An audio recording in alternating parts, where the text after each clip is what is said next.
पाकिस्तान के अंदर गुज़िश्ता चंद हफ्तों के दौरान इंटरनेट स्लो होने की वजह से पाकिस्तान को $300 मिलियन यानी 82 अरब रुपए का नुकसान हुआ है। और इससे भी ज़्यादा अफसोस की बात यह है कि हुकूमत ने अभी तक इंटरनेट के स्लो होने की कोई वजह नहीं बताई है और इससे पाकिस्तान की फ्रीलांसिंग इंडस्ट्री बुरी तरह मुतासिर हुई है। व्हाट्सएप, इंस्टाग्राम, फेसबुक और यूट्यूब ये सब के सब स्लो डाउन हो गए हैं। अब बात यह है कि पाकिस्तान के अंदर बार बार इंटरनेट स्लो क्यों हो जाता है और ये इंटरनेट असल में काम कैसे करता है, इसके बारे में जानेंगे आज की इस पर्टिकुलर वीडियो में। आप देख रहे हैं यूट्यूब चैनल द टॉपिक और अगर आप चैनल पर नए आए हैं तो चैनल को सब्सक्राइब जरूर कीजिए। इंटरनेट की अहमियत हमारे आजकल के दौर में कितनी ज्यादा है इसका अंदाजा आप इस बात से लगाएं कि अमेज़न जो कि दुनिया की सबसे महंगी कंपनी बन गई है और अमेज़न का नेटवर्थ तकरीबन 1.850 ट्रिलियन डॉलर तक हो गया है। ये कंपनी भी अपने बिजनेस में इंटरनेट पर 100% डिपेंडेंट है। ये तो सिर्फ एक एग्जाम्पल है। इस तरह की हजारों कंपनियां हैं जो अपने बिजनेस में 100% इंटरनेट पर डिपेंड करती हैं और हमारे ये इंटरनेट कनेक्शंस हजारों किलोमीटर दूर तक बिछी हुई समंदर के अंदर मौजूद केबल्स पर मुनहसिर हैं। और ये केबल्स किस तरह बिछाई जाती हैं, किस तरह काम करती हैं और समंदर की इस खौफनाक गहराई में अगर ये केबल्स खराब हो जाएं तो उनको ठीक किस तरह किया जाता है, आज की वीडियो में जानेंगे ये सब और बहुत कुछ। आप सबको ये जानकर हैरानी होगी कि इंटरनेशनल इंटरनेट ट्रैफिक यानी पूरी दुनिया के अंदर जितना भी इंटरनेट इस्तेमाल किया जा रहा है उसका 99% इन्हीं सबमरीन केबल्स के जरिए रूट किया जाता है। और पूरी दुनिया के अंदर जितनी भी सबमरीन केबल्स बिछी हुई हैं उनका अंदाजा अगर लगाएं तो उनकी लंबाई तकरीबन 14 लाख किलोमीटर बनती है। और ये लंबाई कितनी ज्यादा है इसका अंदाजा आप यूं लगाएं कि हमारी जमीन यानी अर्थ की गोलाई तकरीबन 13,000 किलोमीटर है। इससे आपको अंदाजा हो गया होगा कि ये केबल्स कितनी लंबी हैं। अब जाहिर है इतनी ज्यादा लंबी केबल्स को समुद्र के अंदर 8,000 मीटर की गहराई में बिछाना कोई आसान काम नहीं है, क्योंकि सिर्फ 1 किलोमीटर के सबमरीन केबल्स को समुद्र के अंदर बिछाने में तकरीबन 25 लाख अमेरिकी डॉलर्स का खर्चा आता है। इसलिए इन सबमरीन केबल्स को बिछाना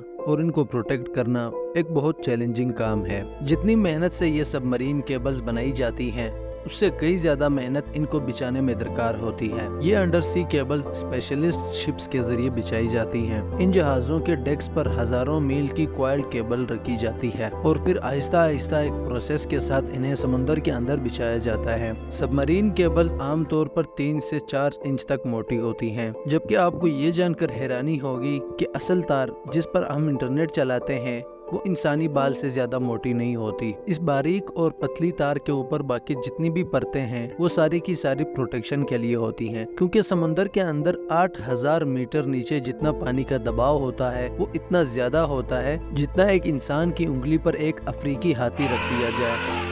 इसलिए इस मेन इंटरनेट केबल को बचाने के लिए इसके ऊपर तकरीबन 7 परतें लगाई जाती हैं। लेकिन इसके बावजूद ये सबमरीन केबल्स मुख्तलिफ वजूहात की वजह से खराब हो जाती हैं, जिनमें शार्क्स के हमले, अर्थक्वेक्स और वोल्केनिक एरप्शंस शामिल हैं। लेकिन इन सबमरीन केबल्स की डैमेज होने की सबसे बड़ी वजह फिशिंग है। जी हाँ, आपने सही सुना, क्योंकि कुछ कश्तियाँ समुद्र के बॉटम पर रहने वाली मछलियों का शिकार करती हैं और वो इस तरह करती हैं कि वो समुद्र के अंदर एक ट्रोल डोर फेंक देती हैं जो समुद्र के अंदर नीचे घिसटता चला जाता है और जो ही वो गलती से सबमरीन केबल से टकरा जाता है तो इससे सबमरीन केबल बुरी तरह डैमेज हो जाती है। इसके बाद बारी आती है इस प्रोसेस के सबसे मुश्किल काम की, यानी सबमरीन केबल को रिपेयर करना।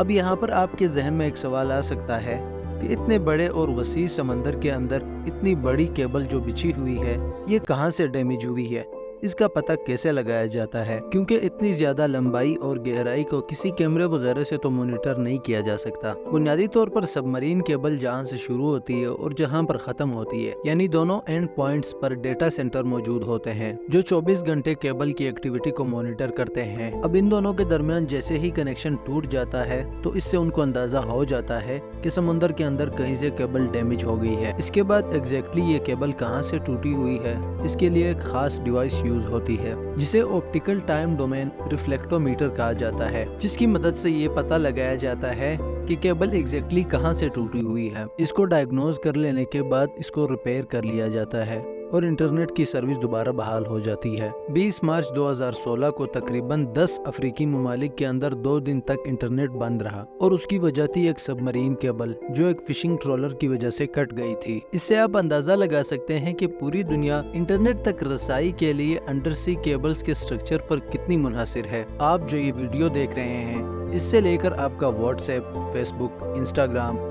और दीगर तमाम इंटरनेट मसरूफियात इसी अंडर सी केबल के स्ट्रक्चर पर डिपेंड करती हैं। बड़ी बड़ी टेक जायंट्स कंपनियां जैसे कि गूगल, फेसबुक, अमेज़न और माइक्रोसॉफ्ट अपने यूजर्स की मसरूफियात को पूरा करने के लिए अंडर सी सबमरीन केबल्स में तेजी से इन्वेस्ट कर रही हैं। 2018 तक सिर्फ गूगल 6 सबमरीन केबल्स को ऑपरेट कर रहा था। जैसे जैसे कंटेंट के जखीरे में इजाफा हो रहा है, उतना ही इन अंडर सी सबमरीन केबल्स की जरूरत बढ़ रही है। एक तरफ सारी दुनिया इंटरनेट की जरूरत को जानते हुए इस फील्ड में कितना खर्चा कर रही है और दूसरी तरफ पाकिस्तान की गवर्नमेंट है जो अपने ही सारिफीन के लिए इंटरनेट बहाल नहीं कर सकती, जिससे न सिर्फ इंटरनेट यूजर्स को नुकसान उठाना पड़ता है बल्कि पूरे मुल्क की इकोनॉमी इस नुकसान को झेल रही है। सिर्फ गुज़िश्ता चंद हफ्तों के दौरान इंटरनेट के स्लो डाउन होने की वजह से पाकिस्तान को 300 मिलियन यानी 82 अरब का नुकसान हुआ है और ये नुकसान इसलिए हो रहा है क्योंकि पाकिस्तान की गवर्नमेंट इस फील्ड में बिल्कुल गैर जिम्मेदाराना रवैया पेश कर रही है। पाकिस्तान का IT सेक्टर जो कि अभी परवान चढ़ रहा है, उसको ये बुरी तरह से मुतासिर कर रहे हैं। इसलिए पाकिस्तानी गवर्नमेंट को चाहिए कि IT सेक्टर को बहाल करने के लिए इंटरनेट के जितने भी मसाइल हैं उन सब को हल किया जाए, क्योंकि IT जितनी बड़ी इंडस्ट्री है, पाकिस्तानी गवर्नमेंट उसको इतनी तवज्जो नहीं दे रही और जिसका नतीजा अच्छा नहीं निकलने वाला। फिलहाल के लिए इतना ही। अगर आपको वीडियो अच्छी लगी हो तो वीडियो को लाइक करें, चैनल को सब्सक्राइब करें और कमेंट करना हरगिज न भूलिएगा। शुक्रिया।